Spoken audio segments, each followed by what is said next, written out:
So let's get into the nice, fluffy topic of Genocide.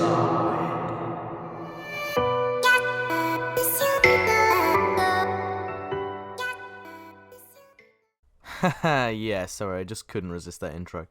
Genocide is actually a really interesting book with some great ideas. I mean, the main alien race are four-eyed, six-limbed, talking horses. Yeah, sorry, this was the closest picture I could find to what's actually described in the book. I mean, come on, they have double-jointed arms and 3 fingers.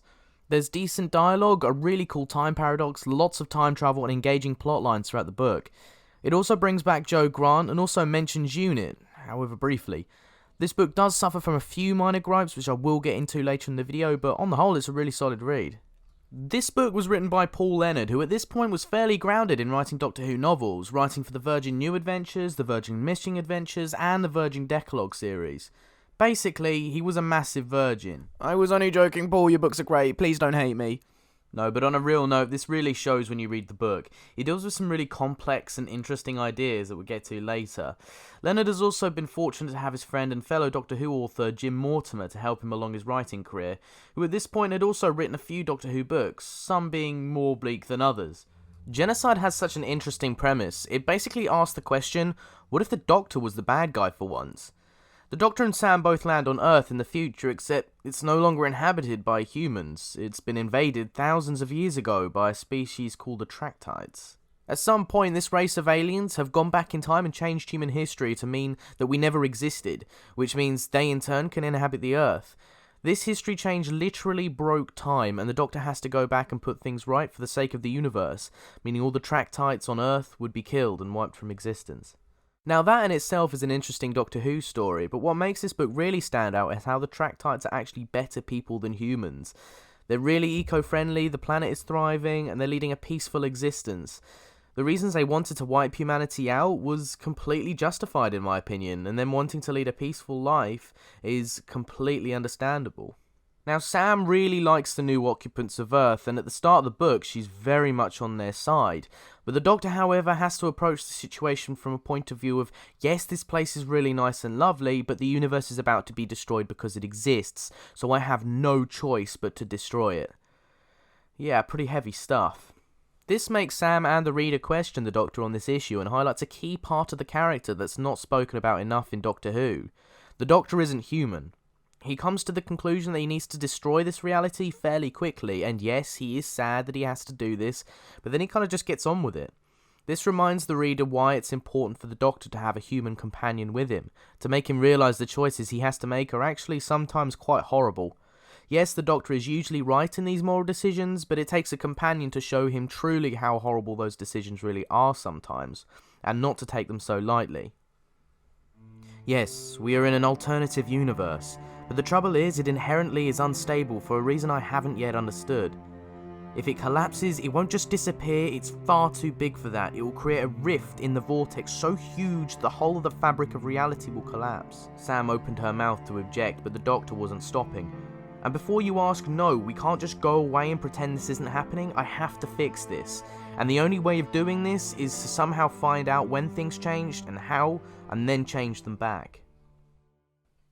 The Doctor instantly comes to this conclusion, and it takes Sam to kind of remind him what kind of decision he's about to make, for him to really reflect on what he's about to do. The Doctor turned away without a word and began staring into one of the buildings. The window showed that it was full of water inside, blue water with bright corals and thousands of small brilliantly coloured fish. Sam stepped towards it and saw the Doctor's face reflected in the dark water.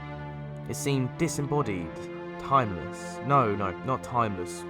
Old. Sam remembered his jokes about the centuries, his 900-year diary, and realised that it wasn't all a joke. Not always. Inside the youthful energy, the brilliance was someone who had seen perhaps too many things. We all have to be Daleks sometimes, he muttered, looking down at his mud-caked shoes. It's just a matter of knowing when you really don't have a choice. Sam stands out a lot in this book. I mean, she did in Vampire Science, but that was really introducing her. In this book, we see a lot more about her character and what she's about as a person. Joe Grant was also interesting to see. Leonard kind of writes her as this sort of hardened, battle-scarred version of the Joe we see in John Pertwee's era of the show. She could see 2 more Tractites approaching through the grass. A hand touched her on the shoulder. She jumped, almost fired the gun by mistake. Then she saw that it was Joe.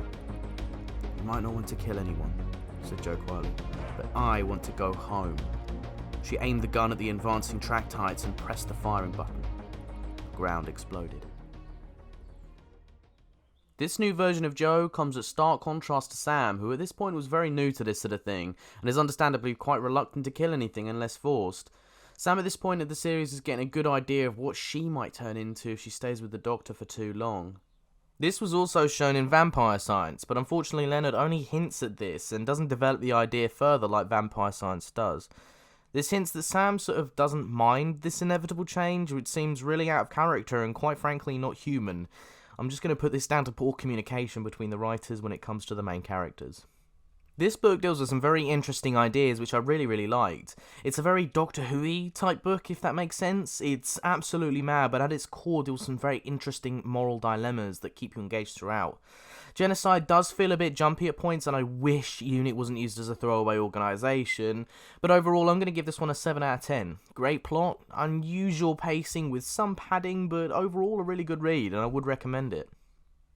Okay, so that concludes today's review of Genocide by Paul Leonard. Thank you very much for watching the video. Please let me know in the comments your thoughts of the book, because it's a really interesting book and it's good to kind of get a discussion on books like this. So yeah, do make sure to comment. Make sure also to like and subscribe if you do like this sort of content, and thank you very much for your support. See you in the next one, guys.